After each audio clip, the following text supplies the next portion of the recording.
네, 허반석의 작전 리포트 시간으로 넘어가 보도록 하겠습니다. 서경의 산업부장 허반석 전문위원과 함께합니다. 어서 오세요. 네, 안녕하세요. 네, 반갑습니다. 설 연휴 잘 보내셨습니까?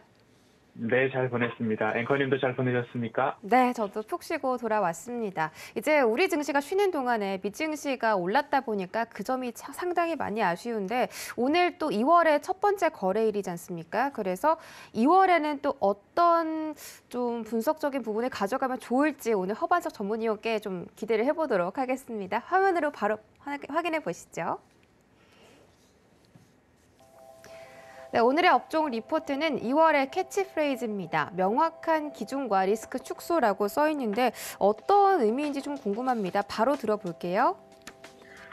네, 연휴 동안 글로벌 증시를 먼저 요약을 짧게 해보겠습니다. 앞서서도 살펴보셨기 때문에 이번 주는 작전 리포트가 오늘 목요일 단 하루만 있기 때문에 산업이나 섹터보다도 22년도에 집중해 볼 만한 섹터, 그간 말씀드려왔던 기업들이 떠오를 수 있을 만한 그러한 내용으로 좀 준비를 해보았습니다. 우리나라는 설 연휴로 인해서 휴장이었고요. 글로벌 증시는 금요일부터 수요일까지 다우지수가 약 3% 이상, 4% 가까이, 그리고 S&P 500도 5% 이상, 나스닥도 7% 이상의 상승을 좀 보였습니다.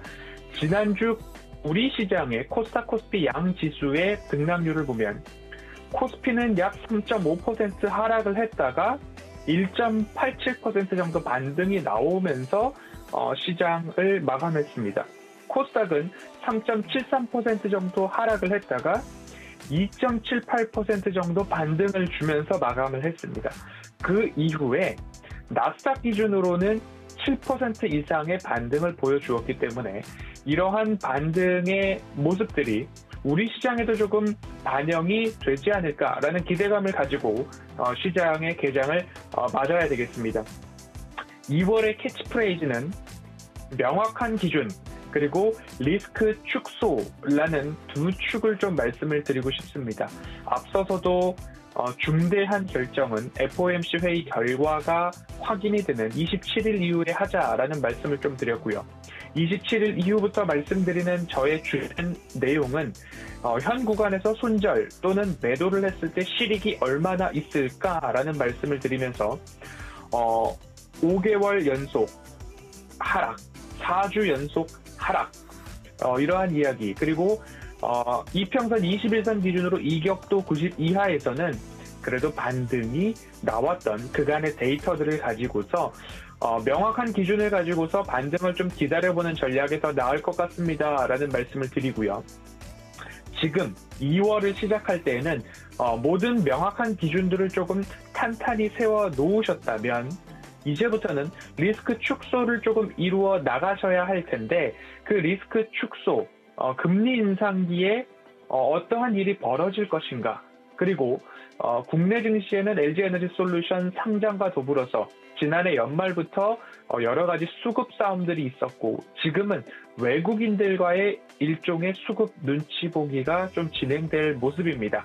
이러한 구간에서 나는 어떠한 대응을 해 나갈 것인가에 대한 기준들을 연휴 기간 동안 꼭 세워보셨으면 좋겠습니다 라는 말씀을 드렸고, 그 가이드라인으로 허반석의 모멘텀 체크리스트도 좀 말씀을 드렸습니다. 시장의 경계가 우크라이나, 러시아, 미국 여러 가지 지정학적 리스크와 금리 인상에 대한 그리고 긴축에 대한 여러 우려들까지도 있는 상황입니다. 하지만 글로벌 증시가 반등이 나왔다라는 의미를 우리도 잘 알고 있어야 되고 그것을 보고서 대응을 어떻게 할까를 준비하고 계실 거라고 생각이 듭니다. 신용잔고가 대폭 감소로 이어져야 하는데 생각보다는 그렇게 줄어들지 않았다라는 느낌이 연휴를 시작하기 전까지 있었습니다. 앞으로 이러한 데이터들도 꼼꼼히 좀 체크해보시면서 2월은 명확한 기준을 가지고 리스크 축소를 할 수 있는 절호의 기회들이 올 수 있다라는 말씀을 드리고 싶고요. 지금부터 하셔야 할 가장 중요한 일 중에 하나는 나만 이러한 하락을 맞은 게 아니라 시장에 참여하고 있는 모든 투자자분들께서 시장의 하락을 다 지켜보았고 계좌에 반영되고 있는 상황입니다. 그러면 이제부터는 분기별, 반기별, 그리고 올해 나의 계좌 총 수익률이 어떻게 될 수 있을 것인가 라는 그리고 장기적으로 나의 계좌를 불려나갈 수 있는 확률을 높여가야 된다라는 명확한 기준을 좀 가지시고 지금부터 내가 될 만한 종목들을 어떻게 분별하느냐에 따라서 구분하느냐에 따라서 올해 투자 성과가 변할 수 있다. 아예 바뀔 수 있다라는 부분 꼭 참고를 해 보셔야 되겠습니다. 역대급 하락률을 기록한 1월입니다. 비자발적 장기 투자를 굉장히 저도 싫어하고 지향하고 있지만 비자발적 장기 투자를 일부 기간 동안은 감내를 해야 됩니다. 왜냐? 지금 반등이 나오고 있는 시점이기 때문에 지금의 손절은 그렇게 치익이 없었습니다라는 이야기 1월 말부터 꾸준하게 드렸기 때문에 비자발적 장기 투자를 하시되 내가 될 만한 종목으로 구분한 종목들에 대해서는 2월 동안 리스크 축소에 초점을 맞추셔야 된다라는 말씀 반복해서 강조해서 드리고 있습니다. 가만히 있으면 아무것도 변하지 않기 때문에 내가 가져갈 종목과 가져가지 않을 종목들 꼭 구분을 해 보셔야 되고요. 최근 외인 수급의 특징을 짚어드렸었죠. 금리 상승의 수혜가 되는 보험업종, 경기 방어주 섹터로 구분이 되고 있는 통신, 유통, 음식료, 운수 창고, 전기, 가스, 최근에 외국인들이 어마어마한 매도세에도 불구하고 순매수가 집계됐던 섹터입니다. 그리고 경기 민감주 있습니다. 화학, 철강, 금속 섹터가 있겠죠. 외국인 수급이 순매수로 연일 기록되고 있는 섹터는 그만한 이유가 있겠구나라는 힌트를 한 가지 가셔야 될 것 같고요. 포트폴리오에서 내가 가져갈 종목과 가져가지 않을 종목에 대한 구분을 명확히 해 놓으셨어야 하고 그러면 2월 동안에 내가 가져가지 않을 종목에 대해서는 반등을 충분히 누린 이후에 그 이후에 현금화 전략이 이루어져야 되겠다라는 말씀. 2월은 명확한 기준에 의해서 리스크 축소를 해 나가야 할 달이다라는 말씀 먼저 드리도록 하겠습니다. 네, 이런 점들이 인상이 깊습니다. 나만 떨어진 게 아니라 지수가 전체적으로 하락했기 때문에 모든 투자자가 하락을 겪었다라는 부분인데요. 그와 더불어서 2월 달에는 좀 리스크를 축소해야 한다고 말씀을 해주셨습니다. 최대한 반등이 나오면 정리하고 현금화하는 전략 그리고 비자발적인 장기 투자를 조금은 감내해야 하는 시점이다라고 말씀해 주셨는데 그 다음에는 저희가 또 이 리스크를 축소하기 위해서 어떤 산업군과 섹터에 눈을 돌려보면 좋을까요? 네, 지난해 연말 이런 말씀을 드렸습니다. 22년도 꼭 보셔야 할 산업을 몇 가지 선정을 해드렸는데요. 메타버스, 자율주행, 5G, 6G 이러한 것들을 실현 가능하게 해주는 산업들이 있습니다.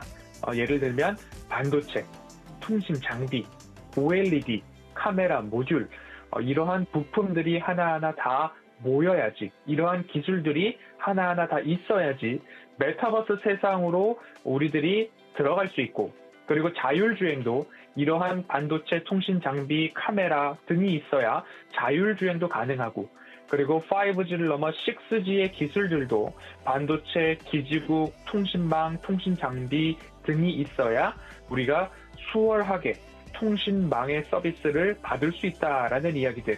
결국 산업의 방향성이 또렷하게 보이는데 그 산업을 실현 가능하게 해주는 섹터, 부품들이 어디 있는가 이 부분을 꼭 보셔야 된다라는 말씀을 드렸습니다.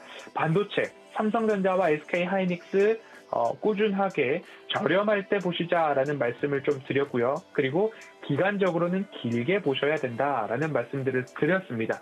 그리고 최근 연휴 동안에 양치기 소년이 된 D램 가격 예측 기업들 결국 우리들에게 통계 그다음에 리서치를 알려줬던 반도체의 겨울이 온다, 반도체의 겨울이 길어진다 여러 가지 이야기가 있었지만 그보다도 반도체 업황은 좋다라는 이야기가 동전 뒤집듯이 굉장히 손바닥 뒤집듯이 쉽게 모두 변했던 모습들을 1월 동안 우리는 지난 12월, 1월 동안 보아왔습니다. 그래서 반도체에 대한 기대감 가져가시자라는 말씀을 드리고 싶고요. 두 번째로는 통신 장비에 대한 부분입니다. 뭐 RF 머티리얼즈, RF HIC, 서진 시스템 여러 가지 좀 말씀을 드렸습니다. 신성장 산업, 앞서 말씀드렸던 자율주행, 메타버스 등등에 있어서 공통 인프라가 첫 번째로는 반도체고, 그리고 두 번째로는 통신망이다. 메타버스도, 자율주행도, 로봇 산업들도 결국 무선으로 되는 이 통신이 없을 경우에는 무용지물이 되기 때문에 이러한 기대감들 꼭 가져가야 된다. 투자자의 시선으로 볼 필요가 있다라는 말씀들을 드리고 있고요. 22년도 5G 시대의 돌입 원년이 될 것이다 라는 이야기들이 좀 많이 나오고 있습니다. 미래 먹거리가 확실한 영역이고, 인프라가 구축되지 않으면 그 미래 산업들의 실현이 불가능하기 때문에, 그리고 프라이빗 5G 특화망, 그리고 기지국, 트랜지스터, 이러한 전력 증폭기 등 장비는 필수적으로 필요하다라는 이야기를 드렸기 때문에 그 부분 참고를 해보시면 좋을 것 같고요. IoT를 넘어서 인공지능과 사물 인터넷이 합체되고 빅데이터, 메타버스, VR 관련된 모든 것들에 있어서 초고속, 그리고 초용량, 그리고 저지연, 이런 모든 것들에 있어서는 5G 통신 장비 22년도 보셔야 됩니다라는 말씀 꾸준하게 드리고 있습니다. 그리고 이 메타버스로 들어가는 문 하면 우리가 눈으로 보고 들어가야 되기 때문에 OLED 패널, 그리고 그 모든 것들을 가능하게 해주는 카메라, 모듈까지도 모두 다 의미 있게 살펴보셔야 할 산업이다라는 말씀을 드렸습니다. 그러면 이러한 것들이 너무 높은 구간에서 차트상 저위험 구간이 아니라 시세가 나올 만큼 나온 고점에서 내가 매수를 하지 않았다라고 한다면 지난 하락 연휴를 시작하기 전 그 지점에서 22년도 허반석 산업부장은, 허반석 전문위원은 이러한 섹터에 대한 관심을 꾸준하게 갖자라고 했는데 나의 포트폴리오에 아직 담겨져 있지 않다면 차트상 저위험 구간이 지금쯤은 아닐까, 시장이 반등할 때 나는 이 섹터를 담고 싶었는데 관심을 가져봐야 되겠다, 이런 섹터로 보시기에 적합한 부분이 반도체,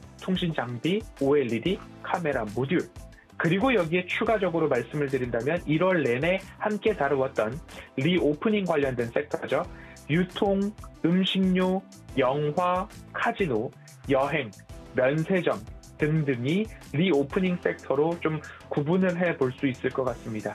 2월을 시작하는데 1월 달에 글로벌 역대급 하락률, 그 중에서도 1, 2위를 다툰 우리나라의 양지수였습니다. 이제부터 새로운 시작이라는 마음으로 명확한 기준을 가지고 투자를 하셔야 되고, 동전 던지기식 또는 도박에 내가 베팅하듯이 투자를 해서 22년도에 좋은 결과를 얻기에는 다소 어려운 시장이 될 수 있을 것 같은 생각입니다. 그렇기 때문에 가만히 있으면 변하지 않고 내가 무언가 명확한 기준을 세워놓고 그 기준에 따라서 뭔가 확고하게 장기적으로 가져가 보시는 전략이 22년도에는 더 필요하다, 절실하다라는 말씀을 드리고 싶고요.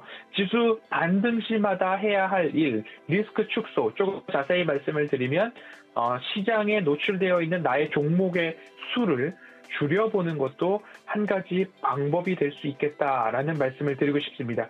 용기와 기회, 주의와 두려움, 매 순간마다 키워드로 좀 말씀을 드렸기 때문에 이번 달에는 명확한 기준과 리스크 축소라는 이 두 가지를 기억하시면서 꼭 성공 투자 이어가시는 2월이 되기를 모멘텀 투자 레터가 간절히 기원드리도록 하겠습니다.